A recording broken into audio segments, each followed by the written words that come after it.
Alright guys, welcome back to the channel. Today we're going to be doing a hub bearing replacement on the 2007 Chevy Impala. Yeah, that's it. Let's get to it.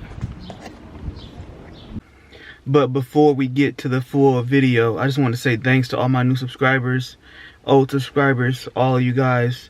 We just hit 500 and that means the world to me. I just want to let you guys know that. And don't forget to like, comment, and subscribe. So that's all I want to say. I'm gonna get to work. Alright guys, we are out of the car. This is one side already done. I just wanted to show you guys that. And yes, it is raining now.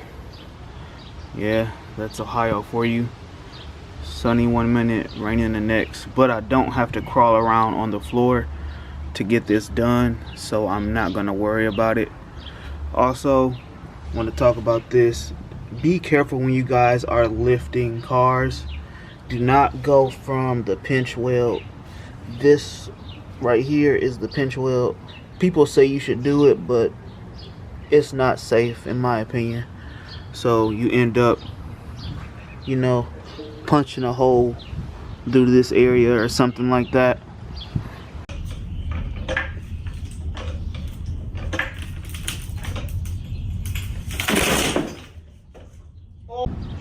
And also remember to put something behind the wheel while it's jacked up so you don't let it slide back on you. That's always a good idea. So back to this. So I'm going to show you everything, every step you're going to have to take to get to this and get the hub bearing, which is this piece, replaced on the passenger side. So let's get to it.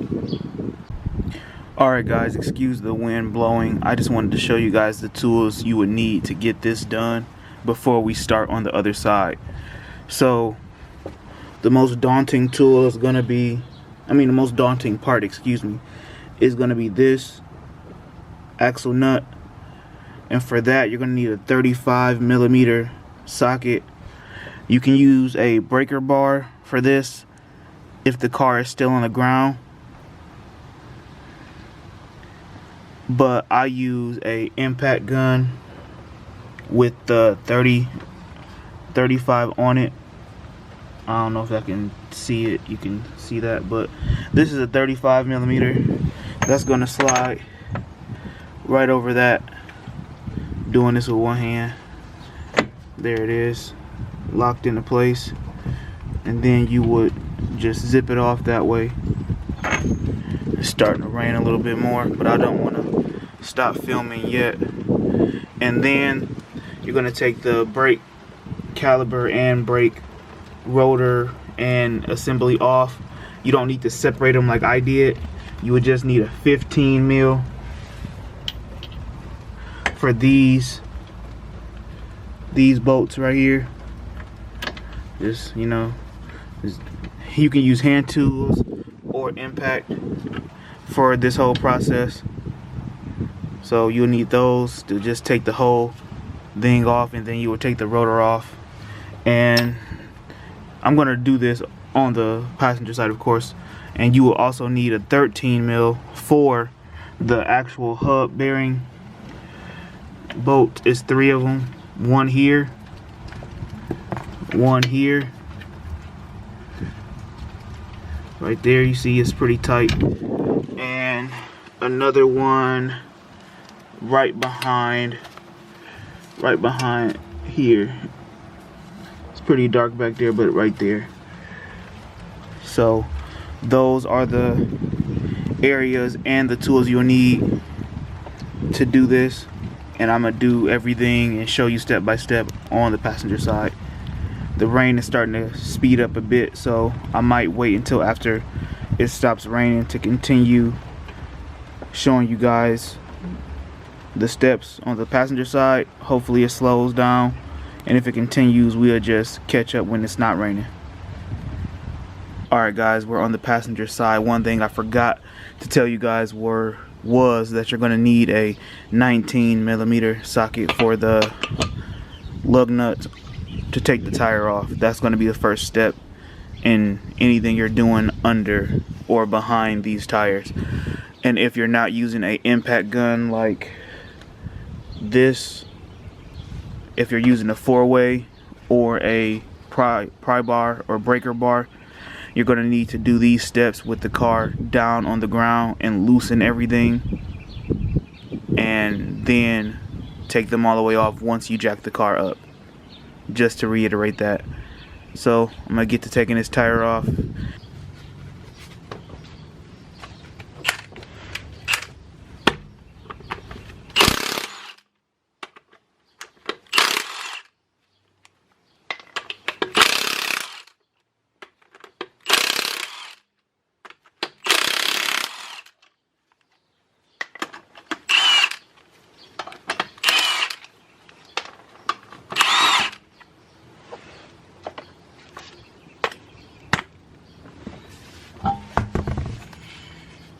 Okay guys, next step, we're going to be taking the whole brake assembly off, but we're not going to take off it piece by piece. We're going to take off these back here. It's going to be a 15 millimeter. You're going to take off 2 bolts, one up here and one down at the bottom, and this whole thing is going to slide off with the brakes pads and everything in it, and then we can get to the rotor. So we're going to take this off first.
Alright, now that we got the rotor loose from the caliper, we're gonna just snatch this whole thing off.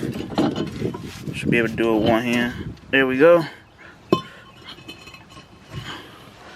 As you can see, let that focus.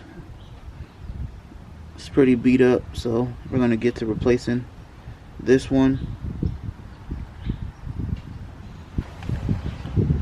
And for the bolts back here, like this one, these are a 13, and you're gonna have to fit them in these little spots. It's 3 all the way around. It's 1 right on the other side, right where this one is at, and it's the top one right there. Let me see if it focuses. There it is. You can see it a little bit. So we're going to get to taking that off really quick, and we're over halfway done. And this axle nut is a 35 millimeter. We're going to zip that off really quick, and I'll show you guys that.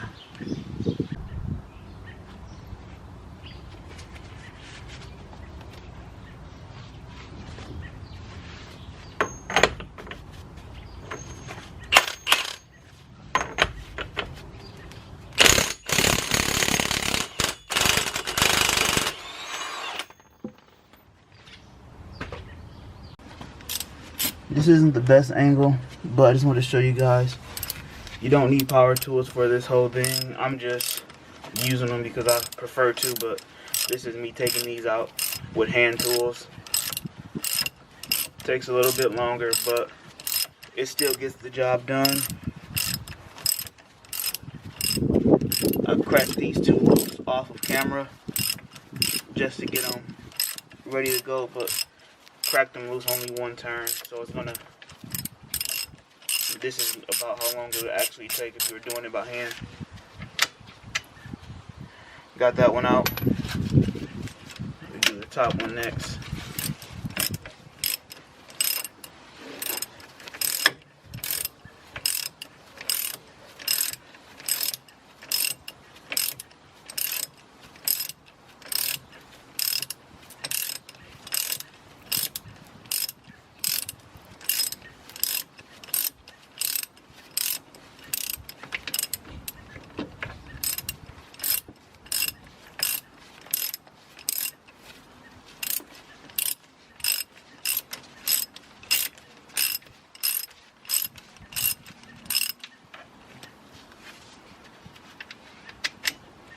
Got that one out as well. Can't see shit. So we got those out. Let it focus. I showed you guys what that looked like, and we're just gonna do the same thing on this side with this one. So yeah.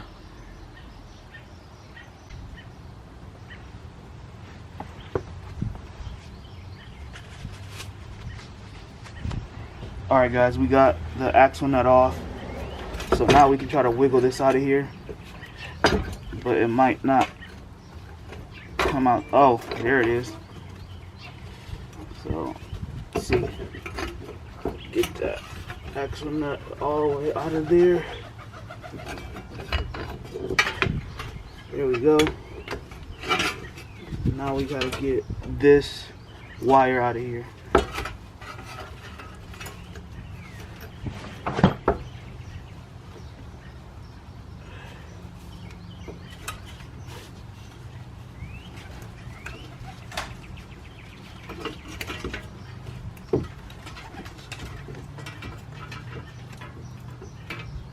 Caught on something. Let's see.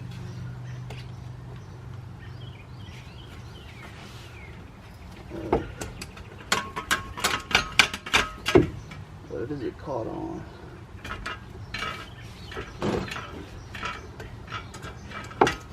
There we go.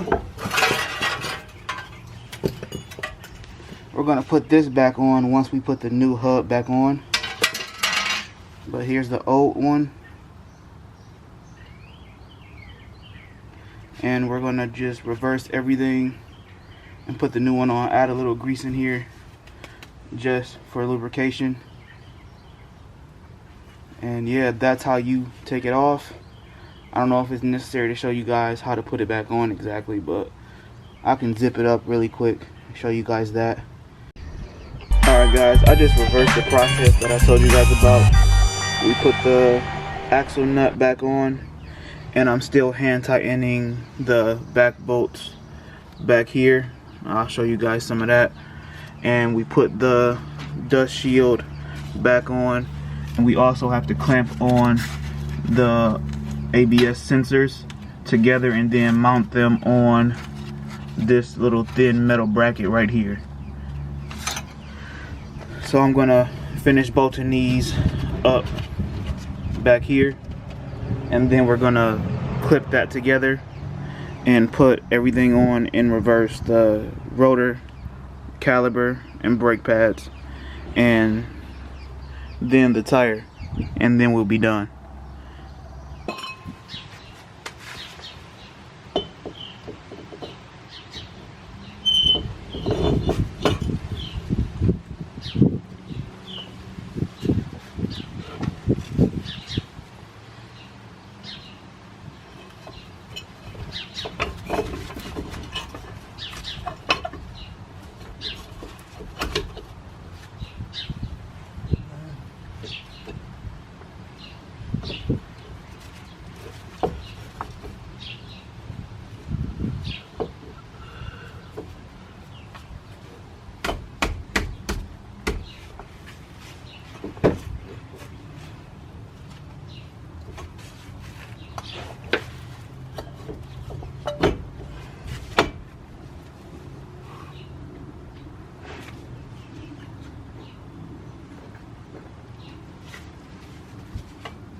We're gonna put the bolts back in to the caliper.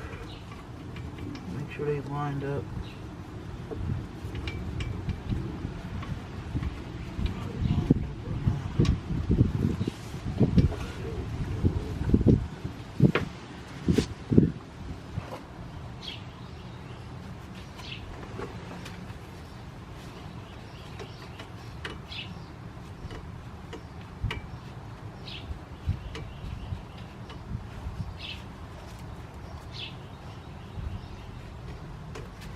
Okay, we got those in there hand tight. Now we're going to tighten those down. Again, these are 15.